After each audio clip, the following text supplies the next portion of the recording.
오늘은 쌤이 헤어스타일을 바꿔봤어요. 화장도 바꿨는데 뭐 나름 재밌네.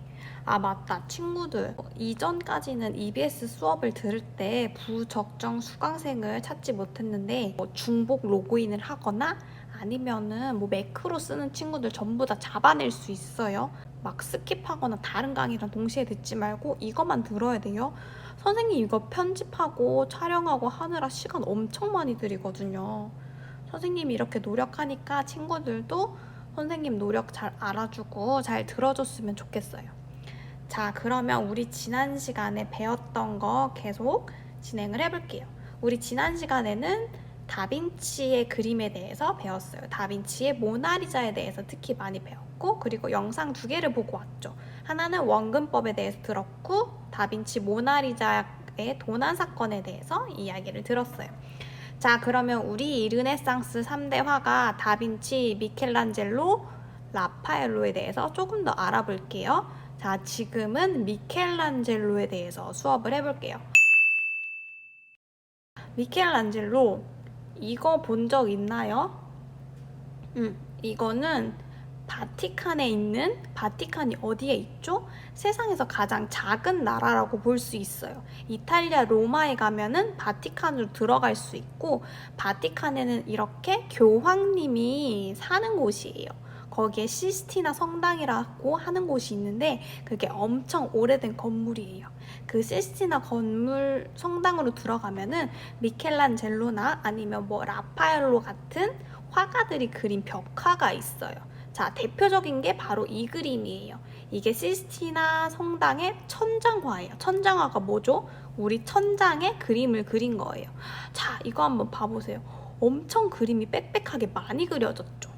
이게 전부 다 미켈란젤로가 그린 그림이에요. 우리 미켈란젤로 얼굴 한번 봐볼까요? 성격이 어때 보여요? 성격이 되게 괴팍하고 예민해 보이죠. 이 미켈란젤로는 굉장히 성격이 좀 안 좋았다고 해요. 그래서 좀 되게 괴팍하고 질투심도 강했대요. 이게 보면은 천장화라서 굉장히 층고가 높아요. 그래서 우리 친구들 공사하는 거 한번 본 적 있나요? 공사하면은 이렇게 비계라고 하는 걸 세워놓고 그 위에 올라가서 인부들이 공사 일을 하잖아요. 이 미켈란젤로도 이 천장화를 그릴 때 비계를 전부 다 세워놓고 거기에 누워서 그림을 그렸다고 해요. 그렇게 누워서 그리기도 하고 혹은 사다리를 타고 올라가서 그리기도 했는데 이 천장화 보면은 다 그리는데 얼마나 시간이 걸렸을 것 같나요? 목 같은 경우는 이렇게 들고 그림을 그릴 때 한 몇 시간만 해도 목이 엄청 뻐근하고 아픈데 미켈란젤로는 이렇게 많은 그림을 천장화로 다 그릴 수 있다니 정말 대단한 것 같네요. 이거 자세히 한번 봐볼까요? 이거 다 뭔지 알죠? 이 그림 뭐예요? 아담이고 그리고 지금 신이 아담에게 생명을 불어넣고 있는 장면이에요. 그래서 우리 유명한 거 이거 이티도 이런 식으로 서로 통했다라고 할 때 이렇게 손을 연결시키죠. 그래서 이렇게 신이 아담에게 영혼을 불어넣었다라는 장면이에요.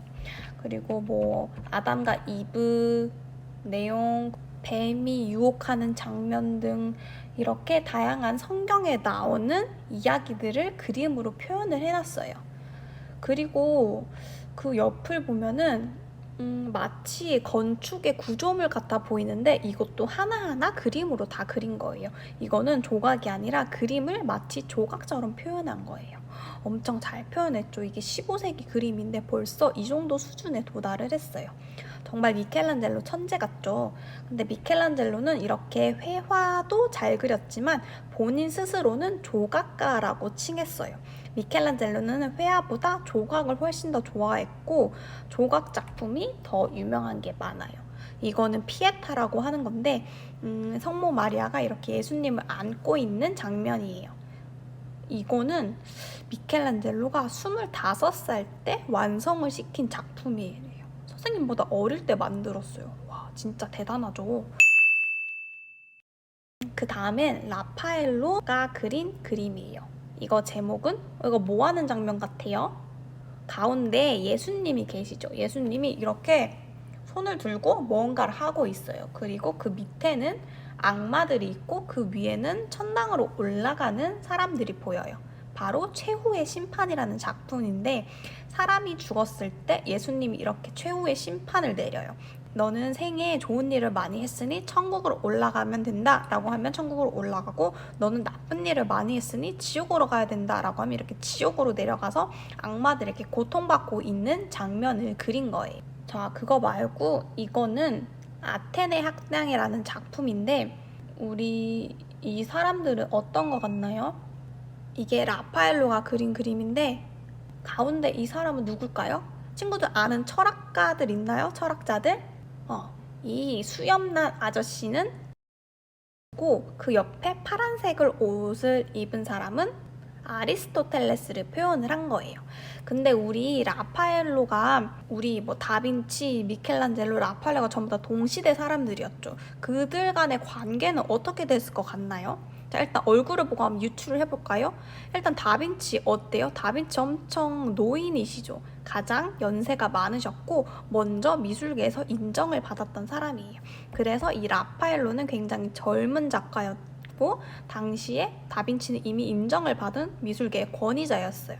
그래서 라파엘로는 이렇게 다빈치를 존경하는 의미에서 플라톤의 얼굴에 다빈치의 얼굴을 집어넣게 돼요. 그래서 비교해보면 비슷하게 생겼죠. 근데 우리 라파엘로는 미켈란젤로랑은 사이가 별로 안 좋았대요. 우리 미켈란젤로 성격 굉장히 괴팍해 보인다고 했죠. 그리고 미켈란젤로는 흔히 말하면 아싸라고 볼 수가 있어요. 능력은 굉장히 뛰어난데 대인관계가 좋지 않았기 때문에 다른 예술가들이랑 교류를 많이 하지 않고 사이가 안 좋았대요.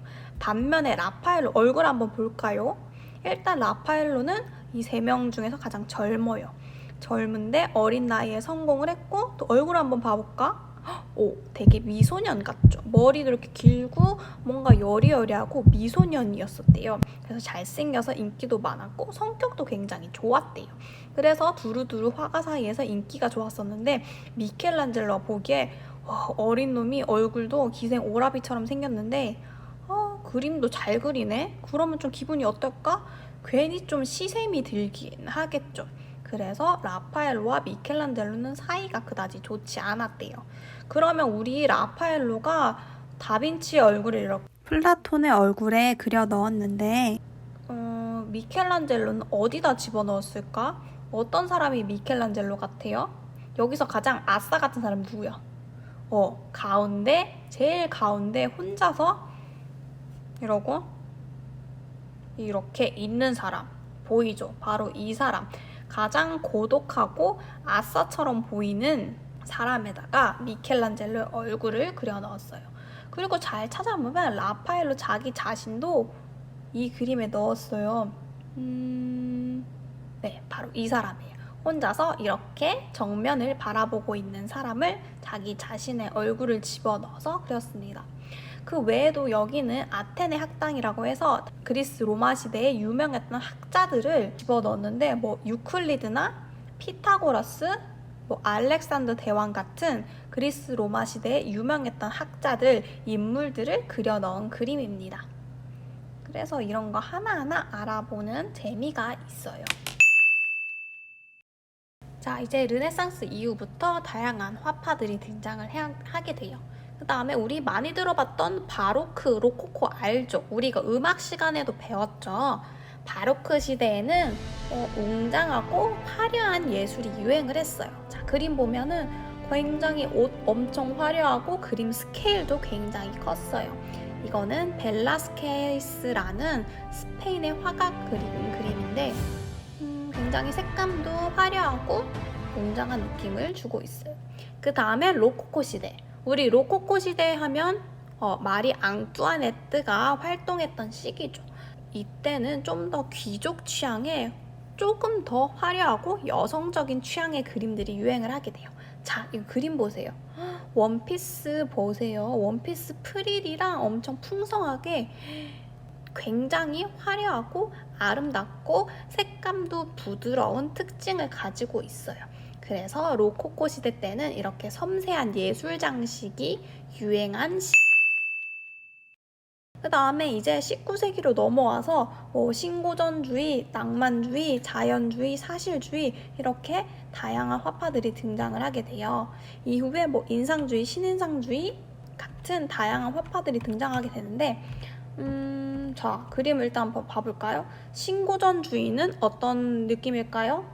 신고전. 고전으로 다시 돌아가자라고 해서 신고전주의고, 낭만주의는 우리 문학에서 먼저 유행을 한 건데 좀 더 안정적이기보다는 불안정하고 과격한 그림을 그렸던 시기예요.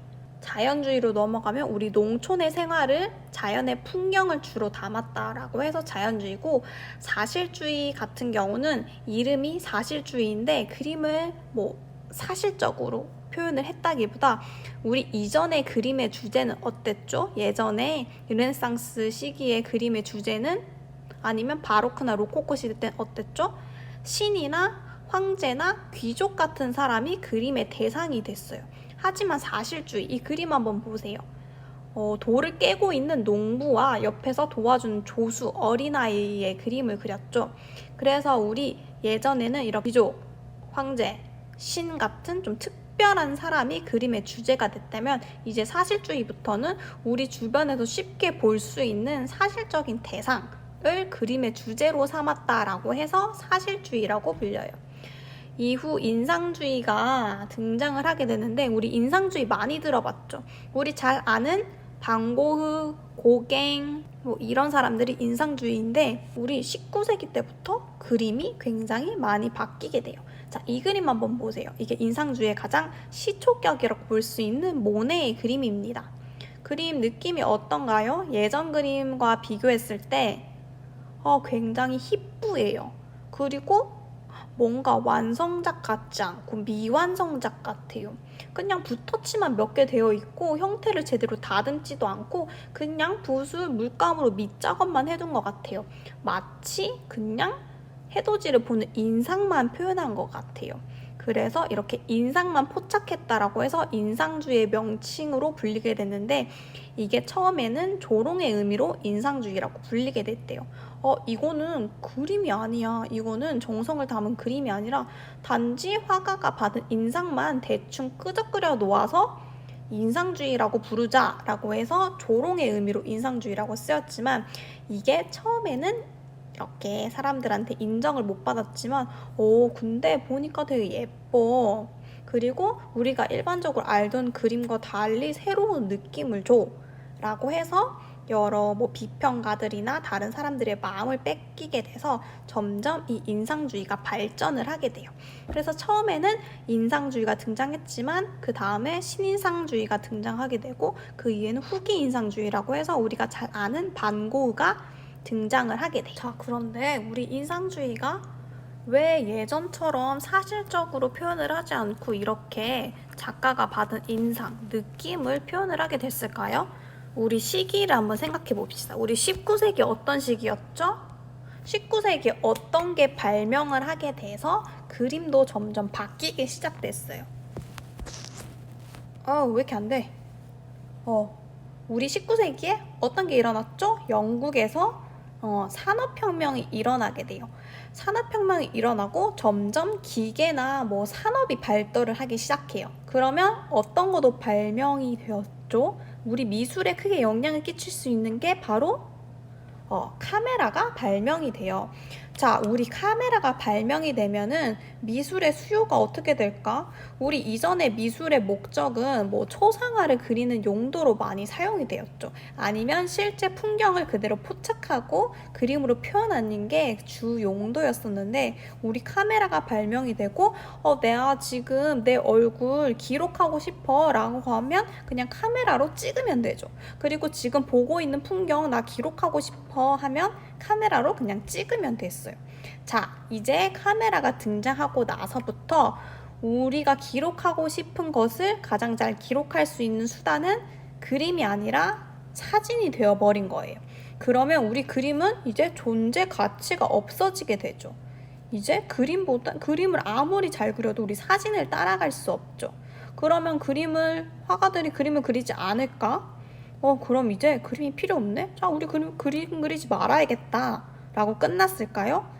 아니죠. 화가들은 그 뒤로 계속 더 발전을 하기 시작해요. 그러면 우리가 실제로 두 눈으로 보는 것을 표현하기에는 우리가 아무리 노력해도 사진을 따라갈 수 없겠다라고 생각을 해서 그러면 우리는 사진이 표현할 수 없는 걸 표현해야지. 사진은 내가 받은 어떤 인상이라든지 느낌은 표현할 수 없을 거야 생각하고 어떤 풍경을 바라봤을 때 나의 주관을 더하기 시작해요. 그래서 이 해돋이를 봤을 때도 있는 그대로 표현하기보다 내가 받은 인상, 희뿌옇고 그리고 지금 굉장히 해가 강하게 비추고 있기 때문에 물가가 잘 안 보이고 흐릿흐릿하게 보이는 이런 나만의 인상을 그림에 적용을 시켜요. 그래서 이 19세기 카메라가 등장하고 난 뒤부터는 엄청 다양한 화파가 생기기 시작해요. 인상주의는 이렇게 자기가 생각하는 바라보는 인상을 집약해서 그렸고 그리고 뭐 입체주의, 피카소 같은 사람 아니면 야수파, 마티즈 같은 다양한 화파들이 등장하는 계기가 바로 이 카메라의 등장입니다. 인상주의 한번 봐볼게요. 자, 이거는 우리 아까 해돋이를 그린 모네가 그린 또 다른 그림이에요. 자, 이거 뭘 그려놓은 거죠? 팡도르 아니에요. 팡도르 아니고 지푸라기를 쌓아놓은, 뭐 농촌에 가면 잘 볼 수 있는 지푸라기를 쌓아놓은 거예요. 이게 보면은 똑같은 물체를 그린 것 같은데 색감이 좀 다르죠. 왜 이렇게 색감 차이가 날까요? 보면은 배경도 똑같아. 뒤에 산이 그려져 있고 풀도 있고 모든 게 다 똑같은데 색깔이 달라요. 그림이 그려진 시간이 다르기 때문이에요. 우리 첫 번째 그림을 보면 약간 푸르스름해요. 언제 그린 것 같나요? 해가 뜨기 시작할랑 말랑하는 새벽녘에 그린 그림이에요. 그런데 그 옆에 있는 이 그림을 보면은 해가 질랑 말랑하는 노을에서 이것을 보고 그린 거예요. 이렇게 모네는 똑같은 물체를 똑같은 장소에서 그리더라도 그 그림을 보는 시간에 따라서 이렇게 다른 분위기가 나타날 수 있구나를 깨닫고 연작을 그리기 시작해요. 연작이라는 것은 똑같은 것을 계속해서 반복해서 그리는 걸 연작이라고 하는데 모네는 이렇게 실험을 해서 연작을 그리면서 실험을 하기 시작해요. 똑같은 물체를 바라봤을 때 그 물체를 바라보는 시간 그리고 뭐 분위기, 그날 비가 왔냐 눈이 왔냐에 따라서 달라지는 분위기를 포착해서 그림에 반영하기 시작해요. 이렇게 푸라기도 그렸고 이거는 루앙 대성당이라고 하는 건데 이것도 보면은 시간차에 따라서 바뀌는 대성당의 모습을 그린 거예요. 새벽에 그린 그림, 그리고 낮에 해가 떨어지는 거, 그리고 해가 지기 시작하는 노을의 빛이 반사된 거, 그리고 밤에 본 풍경들을 이렇게 다르게 표현을 했어요. 자, 그리고 이거는 선생님이 가장 좋아하는 그림인데 수련연작이에요. 우리 모네의 가장 대표적인 그림은 이 수련연작이라고 볼 수가 있어요. 프랑스에 가면은 프랑스 근교에 지베르니라는 자그마한 마을이 있어요. 그 마을에서 모네가 살면서 이 수련 연작을 그렸다고 하는데 선생님은 아직 가본 적이 없는데 이 지베르니를 가면은 이 그림과 똑같은 장면이 있대요. 자, 한번 봐볼까요? 너무 예쁘죠? 그림하고 완전 똑같지 않아요? 이곳에 살면 정말 막 그림을 그리고 싶을 것 같아요. 그래서 모네를 좋아하는 친구들은 프랑스 여행 갔을 때 지베르니를 꼭 한 번씩 들린다고 해요. 선생님도 작년에 프랑스를 갔다 왔는데 선생님은 작년에 스페인 여행을 갔다가 그냥 스탑오버로 프랑스를 들렸다 와서 지베르니를 갈 시간이 없었는데 다음에 프랑스 가면 꼭 여기 들리고 싶어요. 선생님 모네 굉장히 좋아하거든요. 우리 인상주의 이후부터는 신인상주의, 후기 인상주의 등등 다양한 인상주의가 또 새롭게 등장하게 돼요. 그건 다음 시간에 계속해서 보도록 할게요. 자, 친구들 이거 선생님이 편집하느라 진짜 눈알 빠질 것 같이 열심히 하고 있어요. 친구들도 잘 들어줬으면 좋겠어요. 자, 그러면 복습하고 다음 시간에 또 볼게요. 안녕.